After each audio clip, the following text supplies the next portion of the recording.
TV 910ಗೆ ಸ್ವಾಗತ. ನಾನು ಅಸ್ಫಿಯಾ. ನೀವು ಇನ್ನು ನಮ್ಮ ಚಾನೆಲ್ಗೆ ಸಬ್ಸ್ಕ್ರೈಬ್ ಆಗಿಲ್ಲ ಅಂದ್ರೆ ಈಗಲೇ ಸಬ್ಸ್ಕ್ರೈಬ್ ಆಗಿ ಪಕ್ಕದಲ್ಲೇ ಇರುವ ಬೆಲ್ ಐಕನ್ ಕ್ಲಿಕ್ ಮಾಡಿ, ಲೈಕ್ ಮಾಡಿ, ಶೇರ್ ಮಾಡಿ. ಇಂದಿನ ಮುಖ್ಯಾಂಶಗಳು: ಇಎಸ್ಐ ಆಸ್ಪತ್ರೆ ಮತ್ತು ಜವಳಿ ಪಾರ್ಕ್ ಮಂಜೂರು ಮಾಡಿಸಬೇಕೆಂದು ಮಾಜಿ ಮುಖ್ಯಮಂತ್ರಿಗಳಿಗೆ ಮನವಿ ಸಲ್ಲಿಸಿದ ಟಿ ವೀರಭದ್ರರಿಗೆ 2 ಹಣ್ಣು ಕಿತ್ತುಕೊಟ್ಟ ಮಹಿಳೆ ಮೇಲೆ ಹಲ್ಲೆ.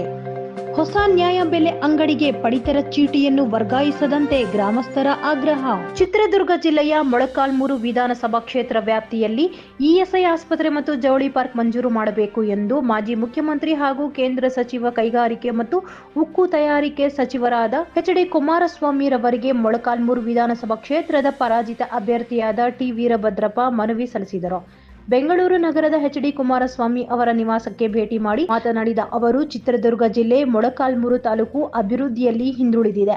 ಇಡೀ ರಾಜ್ಯದಲ್ಲಿ ಅತ್ಯಂತ ಹಿಂದುಳಿದ, ಕಡೆಗಣಿಸಿದ ತಾಲೂಕು ಆಗಿರುತ್ತದೆ. ಈ ತಾಲೂಕಿನಲ್ಲಿ ಅತಿ ಹೆಚ್ಚು ಅಸಂಘಟಿತ ಕಾರ್ಮಿಕರು, ಕೂಲಿಕಾರರು, ನೇಕಾರರು, ಹಮಾಲಿಗಳು ಇರುವುದರಿಂದ ಆರೋಗ್ಯದ ಹಿತದೃಷ್ಟಿಯಿಂದ ಇಎಸ್ಐ ಆಸ್ಪತ್ರೆ ಅವಶ್ಯಕ ಇರುತ್ತದೆ ಎಂದರು. ನಮ್ಮ ಚಿತ್ರದುರ್ಗ ಜಿಲ್ಲೆಯಲ್ಲಿ ಇಎಸ್ಐ ಆಸ್ಪತ್ರೆ ಇಲ್ಲ. ಈ ಹಿಂದೆ ನಮ್ಮ ಜಿಲ್ಲೆಯಲ್ಲಿ ಆಸ್ಪತ್ರೆಗೆ ಮಂಜೂರಾತಿ ಅವಕಾಶವಿದ್ದರೂ ಕೈ ತಪ್ಪಿರುತ್ತದೆ. ಆದ್ದರಿಂದ ನಮ್ಮ ಜಿಲ್ಲೆಗೆ ಆಸ್ಪತ್ರೆ ಅವಶ್ಯಕವಾಗಿರುತ್ತದೆ. ಅತಿ ಶೀಘ್ರದಲ್ಲಿ ಇಎಸ್ಐ ಆಸ್ಪತ್ರೆ ಮತ್ತು ಜವಳಿ ಪಾರ್ಕ್ ಮಂಜೂರು ಮಾಡಬೇಕು ಎಂದು ಕುಮಾರಸ್ವಾಮಿ ರವರಲ್ಲಿ ಮನವಿ ಮಾಡಿಕೊಂಡರು. Bureau report, Harish, Chitradurga. ವಿಜಯನಗರ ಜಿಲ್ಲೆ ಕೂಡ್ಲಗಿ ಪಟ್ಟಣದಲ್ಲಿ ಕರ್ನಾಟಕ ಪತ್ರಕರ್ತರ ಸಂಘ ಕೂಡ್ಲಗಿ ಘಟಕದಿಂದ ಪಟ್ಟಣದ ಜ್ಞಾನಭಾರತಿ ಶಾಲೆಯ ಸಭಾಂಗಣದಲ್ಲಿ ಪತ್ರಿಕಾ ದಿನಾಚರಣೆ ಕಾರ್ಯಕ್ರಮವನ್ನು ಆಯೋಜಿಸಲಾಗಿತ್ತು ಮತ್ತು ಪತ್ರಿಕಾ ದಿನಾಚರಣೆ ಪ್ರಯುಕ್ತ ಅನಾಥ ವೃದ್ಧರಿಗೆ ಕಾರ್ಯಕ್ರಮದಲ್ಲಿ ವಿಶೇಷವಾಗಿ ಜ್ಞಾನಭಾರತಿ ವಿದ್ಯಾಸಂಸ್ಥೆಗೆ ಹೊಂದಿಕೊಂಡಿರುವ ಪುನಶ್ಚೇತನ ವೃದ್ಧಾಶ್ರಮದಲ್ಲಿ ಅನಾಥ ಹಿರಿಯ ಚೇತನರಿಗೆ ಕಾರ್ಯಕ್ರಮದ ವೇದಿಕೆಯಲ್ಲಿ ಆಸೀನರಾಗಿದ್ದ ಗಣ್ಯಮಾನ್ಯರ ಉಪಸ್ಥಿತಿಯಲ್ಲಿ ಸಾರ್ಥಕ ಗೌರವ ಸನ್ಮಾನ ಆಯೋಜಿಸಲಾಗಿತ್ತು. ವೃದ್ಧಾಶ್ರಮದ ಎಲ್ಲ ಹಿರಿಯರು ಫಲಾನುಭವಿಗಳಿಗೆ ಹೊಸ ಉಡುಪು, ಫಲ ಹಾಗೂ ಅಗತ್ಯ ನಿತ್ಯೋಪಯೋಗಿ ಸಾಮಗ್ರಿಗಳನ್ನು ವಿತರಿಸಲಾಯಿತು.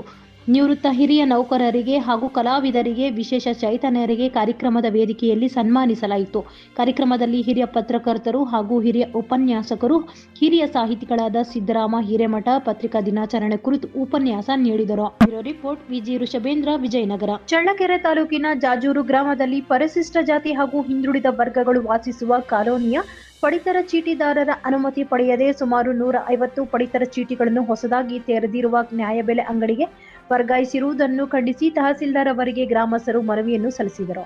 ಈ ವೇಳೆ ಮಾತನಾಡಿದ ಗ್ರಾಮದ ಮುಖಂಡ ರಾಮಾಂಜನೇಯ, ಕಳೆದ ಹಲವು ವರ್ಷಗಳಿಂದ ಗ್ರಾಮದಲ್ಲಿ ನ್ಯಾಯಬೆಲೆ ಅಂಗಡಿ ಮಾಲೀಕರು ಸಮರ್ಪಕ ರೀತಿಯಲ್ಲಿ ಆಹಾರ ಪದಾರ್ಥಗಳನ್ನು ವಿತರಿಸುತ್ತಿದ್ದಾರೆ. ಈಗ ಏಕಾಏಕಿ ಸಾರ್ವಜನಿಕರ ಅಭಿಪ್ರಾಯ ಪಡೆದೇ ಹೊಸದಾಗಿ ತೆರೆದಿರುವ ನ್ಯಾಯಬೆಲೆ ಅಂಗಡಿಗೆ ಪಡಿತರ ಚೀಟಿದಾರರನ್ನು ವರ್ಗಾಯಿಸುವುದು ಸರಿಯಿಲ್ಲ. ಕೇಂದ್ರ ಸರ್ಕಾರದ ನೀತಿಯಂತೆ ದೇಶದಲ್ಲಿ ಯಾವುದೇ ಮೂಲೆಯಲ್ಲಿ ಆದರೂ ಪಡಿತರ ಪಡೆಯುವ ಹಕ್ಕನ್ನು ನೀಡಿದ್ದು, ಕೂಡಲೇ ಪಡಿತರ ಚೀಟಿಗಳನ್ನು ಹಳೆ ನ್ಯಾಯಬೆಲೆ ಅಂಗಡಿಗೆ ವರ್ಗಾಯಿಸಿ ಸಾರ್ವಜನಿಕರಿಗೆ ಅನುಕೂಲ ಮಾಡಿಕೊಡಬೇಕು ಎಂದು ಒತ್ತಾಯಿಸಿದರು.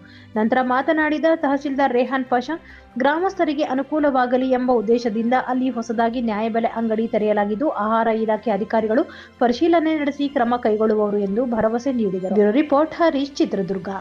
ಟೊಮೆಟೊ ಹಣ್ಣಿನ ಬೆಲೆ ಗಗನಕ್ಕೆ ಏರುತ್ತಿದ್ದು, ಟೊಮೆಟೊ ಬಾಕ್ಸ್ಗಳ ಕಳ್ಳತನ ಹಾಗೂ ಹಲ್ಲೆಗಳು ಆಗುತ್ತಿರುವ ಘಟನೆಗಳು ಚಿಂತಾಮಣಿ ತಾಲೂಕಿನಲ್ಲಿ ಕಂಡುಬರುತ್ತಿವೆ.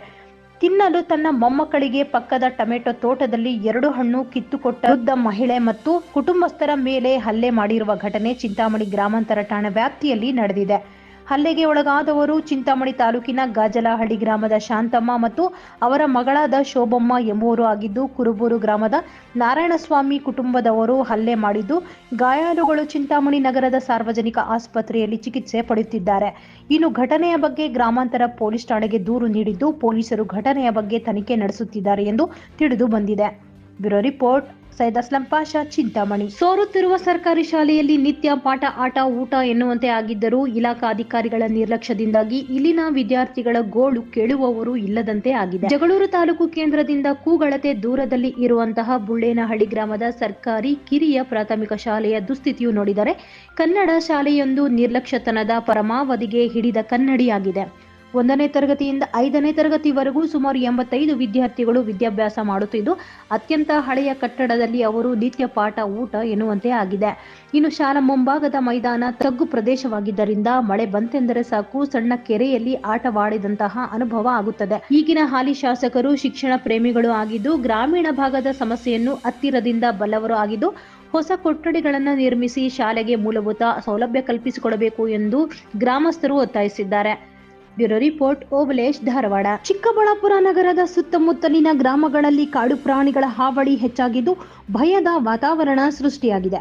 ಹೌದು, ಮೊನ್ನೆಯಷ್ಟೇ ಗೌರಿಬಿದನೂರು ರಸ್ತೆಯಲ್ಲಿ ಇರೋ ತಿಪ್ಪೇನಹಳ್ಳಿ ಗ್ರಾಮದ ಮನೆಯೊಂದರ ಮುಂದಿನ ಕೊಟ್ಟಿಗೆಯೊಂದರಲ್ಲಿ ನುಗ್ಗಿದ ಚಿರತೆ ಹಸುವನ್ನು ಕೊಂದು ತಿಂದಿತ್ತು. ಘಟನೆ ಮಾಸುವ ಮುನ್ನವೇ ಮತ್ತೊಂದು ಕಾಡು ಪ್ರಾಣಿ ಗ್ರಾಮಕ್ಕೆ ನುಗ್ಗಿದೆ.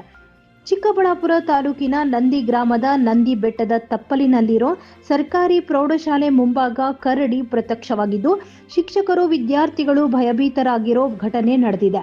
ಇನ್ನು ಕರಡಿ ಚಲನವಲನ ಸಿಸಿಟಿವಿಯಲ್ಲಿ ಸೆರೆಯಾಗಿದೆ. ಪೋಷಕರು ಮಕ್ಕಳನ್ನ ಶಾಲೆಗೆ ಕಳುಹಿಸಲು ಹಿಂದೇಟು ಹಾಕುವಂತೆ ಆಗಿದ್ದು ರಸ್ತೆಯಲ್ಲಿ ಜನರು ಓಡಾಡಲು ಹೆದರುತ್ತಿದ್ದಾರೆ. Bureau report Satish, Chikkaballapur.